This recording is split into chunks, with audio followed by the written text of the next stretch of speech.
তো ভাঙড়ে ভাইজান আসুক আর এই রাজারহাট বিধানসভায় এই জান আসুক, এইটাই আমার কামনা। এইটা আমি লোকদের থেকে দোয়া চাই, আশীর্বাদ চাই।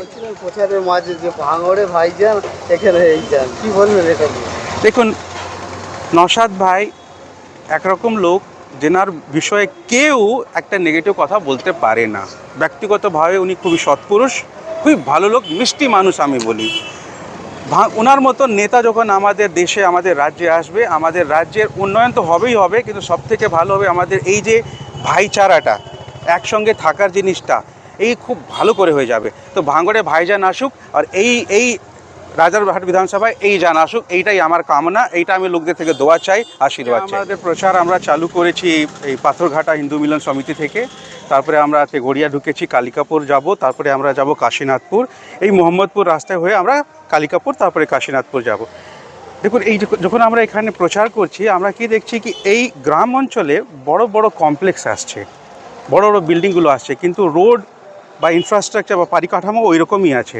যখন এই বিল্ডিংগুলো তৈরি হয়ে যাবে, ওই সময় অবস্থাটা কি হবে? এত বেশি ট্রাফিক হবে, এখানে একটা অ্যাম্বুলেন্স ভালো করে আসতে পারবে না।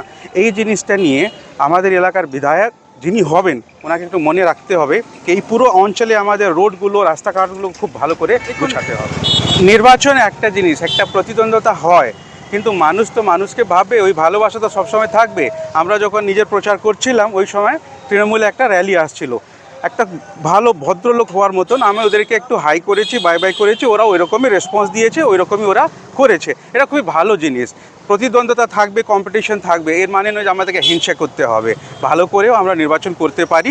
এই বছর এইটাই আমাদের সন্দেশ, এইটাই পুরো নির্বাচন কমিশনও সন্দেশ দিতে চাইছে যে ভয়মুক্ত নির্বাচন হবে, সবাইরা বাড়ি থেকে বেরিয়ে আসবেন, ভোট করবেন, কিছুর ভয় নেই এখানে। এই বছর সবথেকে বড় কারণ শিক্ষা মানে বুদ্ধি মানে ভিত্তি তৈরি হয়, যে আমরা একটু ডেভেলপমেন্ট করতে পারি, উন্নয়ন করতে পারি। সব থেকে আগে নিজের উন্নয়ন করতে হয়। নিজের উন্নয়ন কী করে হয়? যখন আমাদের শিক্ষা বুদ্ধি একটু বেড়ে যায়। ওর সঙ্গে সঙ্গে আমার এই প্রতীক চিহ্নটা আছে কলম। এই কারণে আমরা নিয়েছি যে আমাদের পার্টির একটা সিদ্ধান্ত ছিল শিক্ষা সমৃদ্ধি পার্টি, কি সবার শিক্ষা সবার সমৃদ্ধি। যতক্ষণ শিক্ষা হবে না, সমৃদ্ধি আসবে না। শিক্ষা আমাদের সমাজের ভিত্তি। আর কলম একটা চিহ্ন, এই যে কলমটা একটা খুবই স্ট্রং মেসেজ, একটা খুবই বড় স্ট্রং মেসেজ। কি বাচ্চাদের জন্য যখন আমরা বাচ্চাদেরকে দিচ্ছি, ওদেরকে বলছি আজ থেকে তুমি মেনে নাও কি আমি যে জায়গায় আছি, আমার ভাই যে জায়গায় আছে, আমাদের পার্টি যে জায়গায় যাবে, শুধু শিক্ষার কারণে আমরা ওই জায়গা পৌঁছাচ্ছি। তোমরাও যেতে পারো, তোমার গ্রাম দিকে হোক বা শহরের দিকে হোক, যদি তোমার মনে এই জিনিসটা বসে যায় কি শিক্ষা, কলম নিয়ে যে আমরা সেটা দিচ্ছি, শিক্ষা যদি তুমি করতে পারো, ভালো করে শিক্ষা গ্রহণ করতে পারো, তুমি অনেক আগে চলে যাবে, তোমাকে কেউ থামাতে পারবে না। সাধারণ মানুষের সাড়া কেমন পাচ্ছে?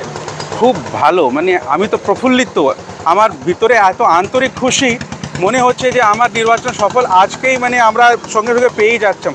লোকেরা যারকম গ্রহণ করছে, এইটা দেখে না মনের ভিতরে খুবই খুশি হচ্ছে। মানে রাজনীতিতে যা আমি একটা নেমেছিলাম, এইটা দেখে আমি খুবই গর্বিত, খুবই খুশি।